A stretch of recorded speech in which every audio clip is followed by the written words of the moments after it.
तो आज जब इनको पता लगा मोहम्मद ज़ुबैर एक मुसलमान है, एक सच्चा पत्रकार है, तो उसकी पत्रकारिता के ऊपर इन्होंने एक लांछन लगाने के लिए उसको जेल में बंद कर दिया।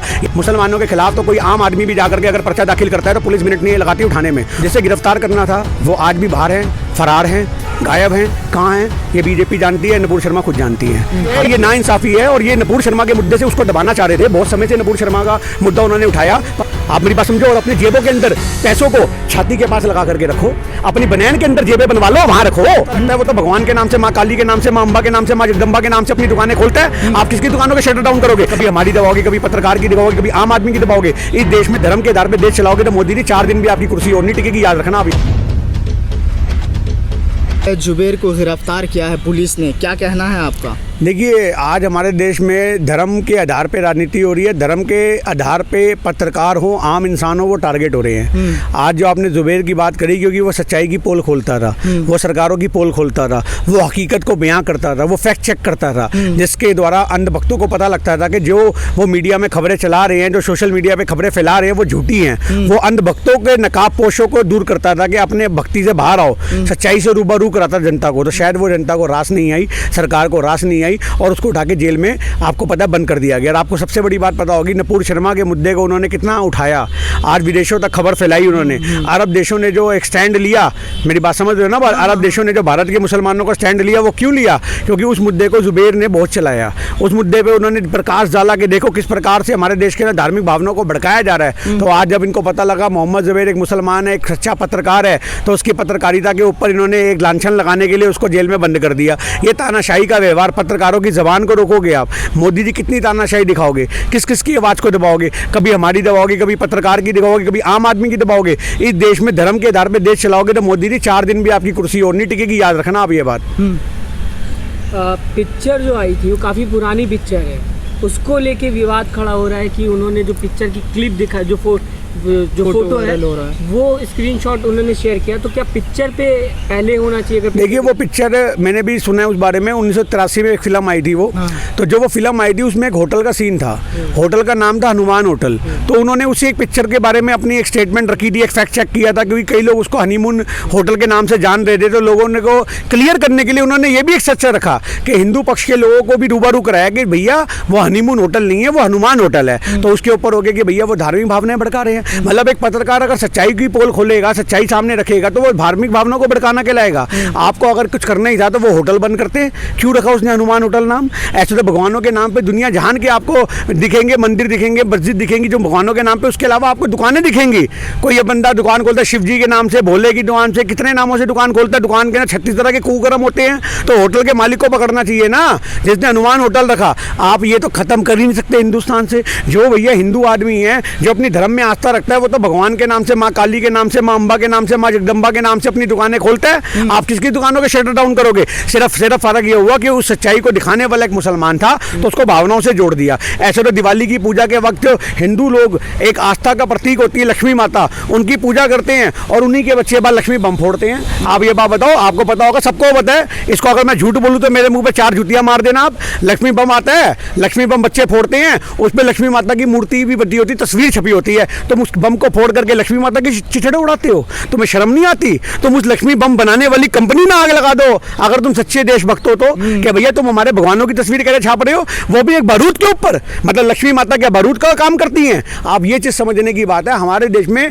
जो धार्मिक भावनाएं जहां ठेस पहुंचनी थी वहां नहीं पहुंचती, पर सिर्फ एंगल यहां दिखाया जाता है कि देखो एक मुसलमान ने कोई नैरेटिव सेट कर दिया तो वो धार्मिक भावनाओं को भड़का रहा है। वो बम बनाने वाली कंपनी से हमारा आह्वान है कि आप बंद करो ये कंपनी अपनी, नहीं तो हम आपके खिलाफ बहुत जल्दी लीगल एक्शन लेंगे। तो ये चीज गलत है हमारे देश में, जो धर्म देख के हो रही है। जो गलत करेंगे वो तो जेल ही जाएंगे ना। तो मैं तो कहता रहा हूँ, लक्ष्मी बम बनाने वाली कंपनी के मालिक को बंद करो और जिसने हनुमान होटल नाम रखा उसको बंद करो। भैया होटल का नाम हनुमान रख रहा है, अंदर तुम्हें पता होटल में क्या काम होते हैं, तो क्यों रखा उसने हनुमान होटल नाम? आप उस मालिक को पूछोगे, ये जो सच्चाई पत्रकार दिखाएगा। आज मेरे को लोग 4 गाली देंगे, देखो जी ये कैसे बोल रहे हैं लक्ष्मी माता के बारे में। लक्ष्मी माता हमारे दिल में बसती हैं। आप लोग तो पैसों को फोल्ड करके पर्स में रख लेते हो, मैं तो अपने यहाँ रखता हूँ। यहाँ मैं तो कभी नहीं रखता पीछे पैसों को भी, क्योंकि वो लक्ष्मी है, उसकी पूजा होती है। और आप लोग फोल्ड करके फटाफट यहाँ रखते हो, कभी अंदर की अंटी में डाल करके पैसों को रखते हो। सोचो आपने लक्ष्मी को कहाँ का दर्शन कराए? आप सोचो, आप क्यों रखते हो पीछे अपने पैसे, आप क्यों रखते हो अंटी में अपने पैसे, आप सोचो। तो आज सोचने की बात यह है कि अगर आप लक्ष्मी की इज्जत करते हो तो आप सही दिल से करो। आप पर्स में रख करके पर्स पीछे रख रहे हो तो वो भी लक्ष्मी का अपमान है। आप बम बना के जला रहे हो वो भी लक्ष्मी जी का अपमान है। तो हम ये कहना चाहते हैं कि जो ऐसे कर्म हैं उनकी अवहेलना करो।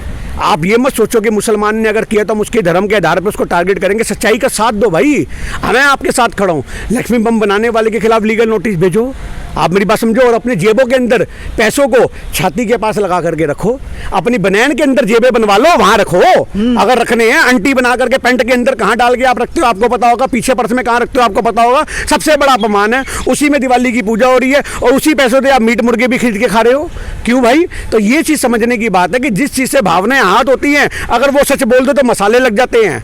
आप मेरी बात को समझना, ये सच अगर मैं बोल रहा हूँ तो लोगों को मसाले लगेंगे, सुनने वालों को मिर्चियाँ लगेंगी कि देखो क्या बोल रहा है। क्योंकि सच्चाई है भाई, सच्चाई कड़वी होती है। उस कड़वेपन की सच्चाई को हजम करना सीखो और एक्चुअल में अंधभक्ति से बाहर आओ। और देश के अंदर जो ऐसी प्रथाएं चला रखी है लोगों ने, बम बना के भगवान का नाम देना, मेरी बात समझ लो, मीट की दुकान खोलना तो उसके आगे भोलेनाथ का नाम रख देना, ऐसी चीज़ों की अवहेलना करो, उन चीज़ों को बंद कराओ। आपको लग रहा है कि ये जुबैर के साथ जो हुआ है वो मुस्लिम होने की नाइंसाफी है, ये नाइंसाफी है। और ये नपूर शर्मा के मुद्दे से उसको दबाना चाह रहे थे। बहुत समय से नपूर शर्मा का मुद्दा उन्होंने उठाया पर इनके पास कोई एक्शन नहीं था, क्योंकि अरब देश एक स्टैंड ले चुके थे। तो आज वही वाली बात है कि किसी कोई आदमी आंख में खटक जाए तो कभी ना कभी तो मौका देखेंगे ना, आज नहीं तो कल किसी तरीके से उसकी आवाज़ को दबाना था। और ये मुद्दा उनको मिल गया और उस मुद्दे के आधार पे उसको हनुमान होटल का टारगेट बना करके उसको दबा दिया। नूपुर शर्मा ने एक इंटरव्यू में खुद कहा था कि अगर मुझे कुछ होता है तो इसके जिम्मेदार ऑल्ट न्यूज़ के को फाउंडर जुबैर होगा। देखिए मेरी बात सुनिए, आप छोटी सी बात को समझना। जिसे गिरफ्तार करना था वो आज भी बाहर हैं, फरार हैं, गायब हैं। कहाँ हैं ये बीजेपी जानती है, नूपुर शर्मा खुद जानती है। आप मेरी बात समझो, जो बंदा पत्रकार है उसकी पत्रकारिता पे आप सवाल उठा करके उसको बंद कर दो। कितना इंसाफ देखो कैसा हो रहा है, ना इंसाफ़ी हो रही है। जो जेल के अंदर होना था वो बाहर है और जो पत्रकारिता कर रहा है वो जेल के अंदर है। आपको पता होगा हमारे देश में जज हो, वकील हो, डॉक्टर हो, समझ रहे हो बात, कोई भी नेता हो जो ईमानदारी से काम करेगा सबके सब रगड़े जाएंगे। आज आदमी को डर होता है ना कि यार मेरे कुकर्मों का खुलासा हो जाएगा तो वो कल बीजेपी ज्वाइन कर लेता है, उसके बाद वो मंत्री भी बनता है, वो मिनिस्टर बन करके आगे भी निकल जाता है। आज सबसे बड़ा एक गुरु मंत्र है, आप 100 कर्म करो। आपने वो कहावत सुनी है, 900 चूहे खा के बिल्ली हज को चली, ये वही वाली बात है। आप दुनिया जहान के कुकर्म कर लो, बलात्कार कर लो, लूटमार कर लो, शीना छपटी कर लो, भ्रष्टाचार कर लो, उसके बाद आप बीजेपी का गमछा डाल लो गले में। आपके ऊपर सारे जो वारदातें हैं वो खत्म, आपके ऊपर सारी जो पर्चे कटे हुए हैं, FIR कटी है वो खत्म और आप बिल्कुल आज़ाद। ये बीजेपी की एक विचारधारा है कि जो बंदा बीजेपी में जाएगा वो दूध का धुला हो जाएगा, बाकी सब लोग गंदे हैं, सिर्फ बीजेपी के लोग स्वस्थ हैं। अच्छा, मैं ये भी जानना चाहूँगा आपसे, अभी फ़िलहाल नूपुर शर्मा काफ़ी दिन से FIR हुई है, हर स्टेट में FIR हुई है, गायब हो गई हैं क्योंकि पकड़ने की सरकार की मंशा नहीं थी। जुबैर को तो 1 मिनट नहीं लगाया इन्होंने पकड़ने में, आप ये बताओ। और वो बंदी, मेरी बात सुनिए, नूपुर शर्मा तय कर पा रही है कि किस चीज को लेकर भावना आहत हुई। मैं आपसे क्या कहना चाह रहा हूँ, ऐसे PIL लगाने वाले, ऐसे कोर्ट में अर्जी देने वाले हजारों लोग होते हैं और धर्म के नाम पे तो हमारे देश में मिनट में टारगेट कर रहे हैं लोगों को आज के देश में। लोग कह रहे फर्जी अकाउंट को लेकर कहा जा रहा है कि फेक था। देखिए मैं आपसे क्या कहना चाह रहा हूँ, अकाउंट फर्जी है या कुछ भी है वो तो आपको पता होगा कि एक सोशल का काम है, मीडिया का काम है। आज हमारे देश के अंदर जो इतनी बड़ी बड़ी संस्थाएं बनी है वो चेक करेंगी कि वो अकाउंट फर्जी था या नहीं था। बट आप ये बात बताओ, बिना जानकारी के आपने अरेस्ट कैसे कर लिया? आप पहले तहकीकात करोगे, आप सब कुछ करोगे तो ही तो अरेस्ट करोगे। तो आज वही वाली बात है कि इनके खिलाफ, मुसलमानों के खिलाफ तो कोई आम आदमी भी जाकर के अगर पर्चा दाखिल करता है तो पुलिस मिनट नहीं लगाती उठाने में। और बड़ी से बड़ी मिनिस्ट्री, बड़ी से बड़ी विपक्षी पार्टियां अगर बीजेपी के नेताओं के खिलाफ हल्ला बोल भी करती हैं तो भी वो बंदे नहीं उठाए जाते, सिर्फ हल्ला बोल करने वाले उठाए जाते हैं। ये चीज़ गलत है। चैनल को लाइक, शेयर एंड सब्सक्राइब करें और बेल आइकन दबाना ना भूलें।